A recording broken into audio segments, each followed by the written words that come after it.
with solutions to all of those issues, I'm going to ask John to speak. Maybe not. I don't know if I have solutions or not. I'm from Laurentian, and Laurentian has just been on strike for the past 10 days. And we did get a tentative settlement last night, which was nice. And I guess we'll find out why we were on strike at the ratification meeting today. So that's one nice thing. Also, in the spirit of transcending pessimism, I can say that I'm glad we'll probably be back to work, and that's a very good thing. Also, in the spirit of transcending pessimism, I can say that that's the 21st faculty strike since 2008 across Canada, and that's the 33rd university strike that's been taken.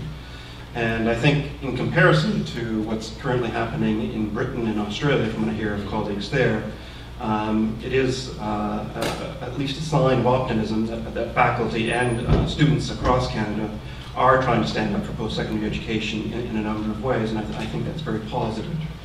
But because I've been sort of busy, I can't say that I've put down as nearly sort of detailed notes about Leo's contributions and as well as all his generosity. And also, even though I sometimes look like a union thug, I kind of have a heart of squishy softness inside. So if I say too many nice things about Leo, I'll end up in tears, I'm sure, and it doesn't look good for anyone around. Anyways, just a couple personal reflections, and rather than talk about politics, I'm going to actually speak a little bit about Leo's contribution, I think, to Canadian political economy and critical political economy. First, a personal reflection, which was mentioned, I think, at the beginning. How I got to York was picking up a copy of the Canadian State in Edmonton as I was going off to a job at Fort McMurray to do another terrible pipeline job. And I still remember, I'm not gonna make it. Okay, so I still remember reading the book and thinking, Jesus, this was great. It has passion, it puts capitalism in its crosshairs. It says the state is something that we have to think about, and we have to think about this historically. And I think the passion and the fire and the theory and the history, I think, drew me.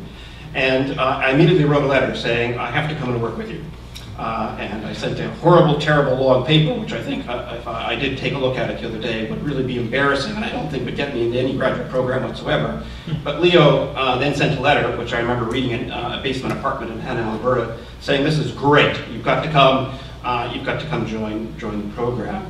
And in speaking to other graduate students, I know, and as well as those who have graduated, I know that Leo has written those kinds of letters to hundreds of students around the world, all who have been inspired by him, and all who have been very happy to receive the letter that they can come and work here. And I think the turnout today is also an indicator of that as well.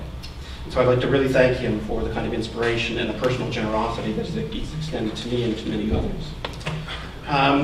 Second, in terms of Leo's contribution to critical political economy, I think that book, The Canadian State, sort of laid out a framework, not only for Leo's thinking about political economy for Canada, but in many ways for thinking about his work over the next 2 to 3 decades.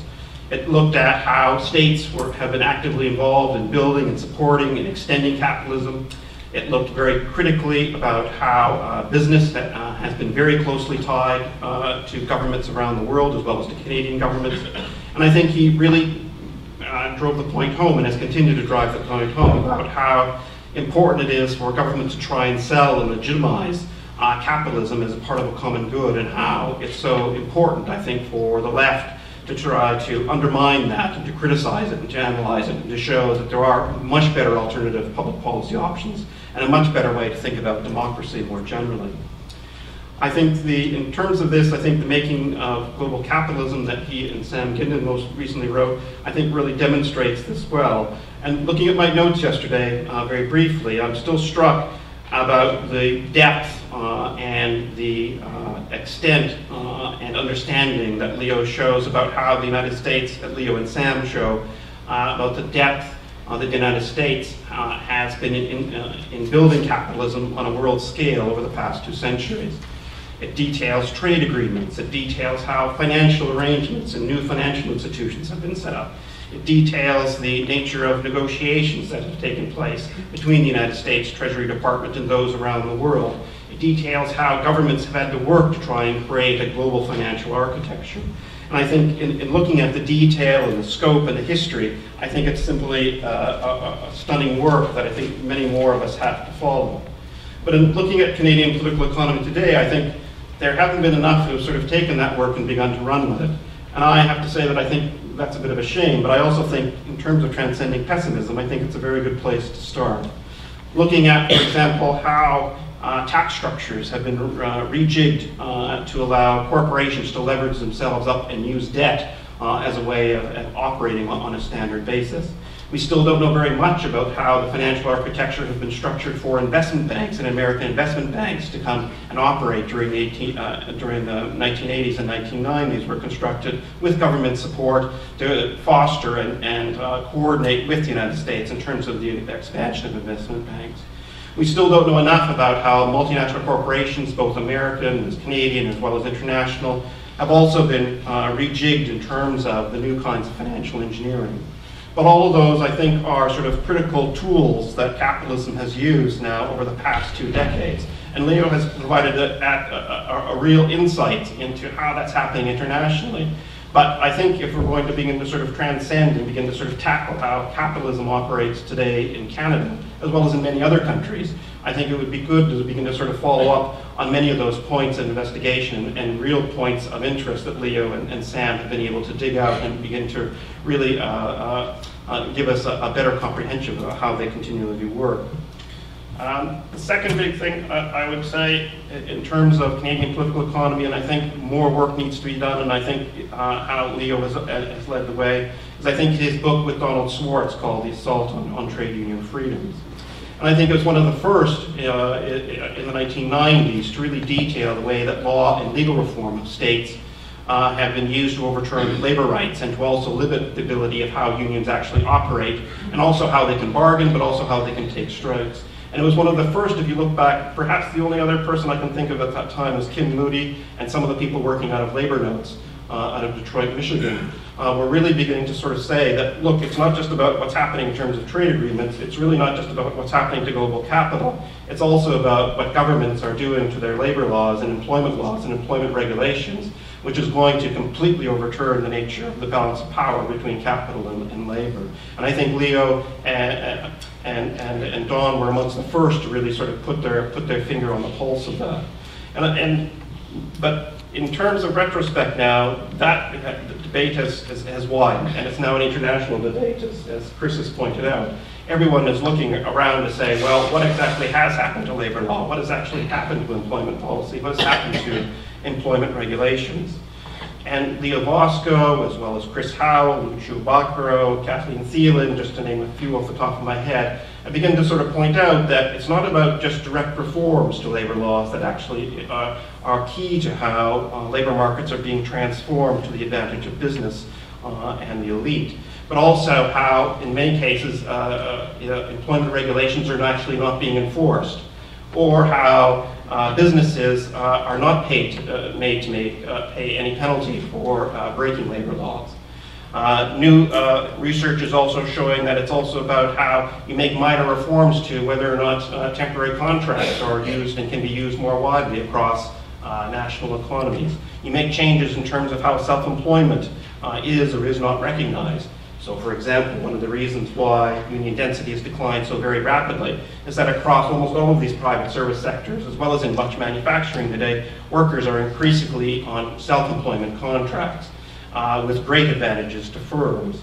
So the nature of how labor market reform and labor market deregulation has occurred has not been just about outright reform to labor law, but it's also about all these different kinds of patterns, what are sometimes called drift or non-enforcement, as also the different kinds of ways that minor changes and minor reforms around the edges can certainly open up huge windows of opportunities for employers to suddenly exploit labor, but also to make it so much more difficult to actually organize workers and for those workers to be able to stand up for themselves for their rights, but also for better jobs and better wages. So I think this is another area that I think that Canadian political economy, in terms of sort of thinking about where we need to go and the things we need to address, building on Leo's work, but also seeing it in this broader perspective about what's happening to labor markets and labor market law and regulation, I think is a really good way to sort of think about moving forward. Last is another sort of personal note, but it's also part of a sort of intellectual community note as well. And I have to say that one of the things that has always impressed me about Leo is how generous he is, both personally as well as intellectually. He's always been open to all kinds of debates, all kinds of scholarly debates, all kinds of graduate students and undergraduate students, and I think we're going to probably hear more about that here. I see I do have time enough to share a little story with him. One of the great things being at New York Political Science is the annual lecture series that Leo has always been involved in, always has promoted, and is always seen as critical for sort of intellectual discussion. And in this, as well as at the Socialist Register, Leo has brought in scholars from around the world. And you get to meet all kinds of people. And I don't know of any other left political science or left social science department around that's as nearly as engaging and as active as Leo has been able to make the political science department here. I was able to one time make the suggestion that we bring in an American historian who will remain nameless. But I thought who has written some really good work. Anyways, he did a presentation. Leo wasn't so impressed. Then I said, well, who's going to dinner with him? And he said, well, you invited him, you go for dinner. I said, well, Jesus, it can't be just me going for dinner with him, right? And Leo said, okay, I'll come along as well, right? So I thought, well, Leo didn't know this fellow at all. So as it turns out, over dinner, we go down to Chinatown, we have dinner. Anyways, Leo, it turns out, they begin to discuss, well, just a couple of years previously, they'd been in New York, their families had hung out, they'd gone out to some social gathering, right?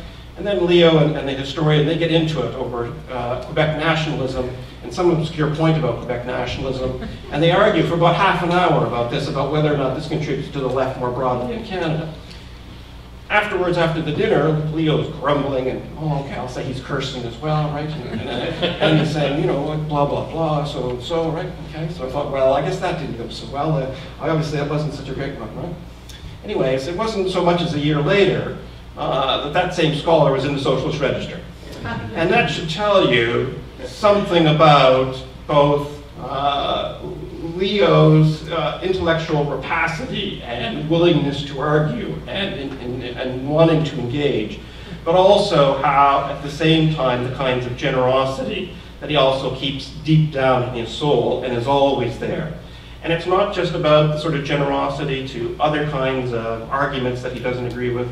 It's a generosity that I've seen him extend to scholars personally, to bring them into his home. How he also always tries to bring people in socially, and that people can talk and engage on also so many occasions. And I think this is a true tribute and a true characteristic, and I think it's something that all of us need more of. And certainly I think many of the left today, I think too often we're a bit mean-spirited. I can say this for myself. We're a bit too cynical, we're a bit too run down, we're a bit too overloaded with work. And as a consequence, I don't think it necessarily does us the best in terms of building a community. Because by having that generosity, by having that positive outlook, despite whatever we're finding, I think that's the way to sort of build a community, to transcend kinds of pessimism. And Leo, I think, has always been a model that I think I've always aspired to, and I think more of us need to aspire to, and is in terms of that generosity, in terms of that openness, and in terms of that willingness to continue to be optimistic in the face of the world that we live in today. Thank you very much.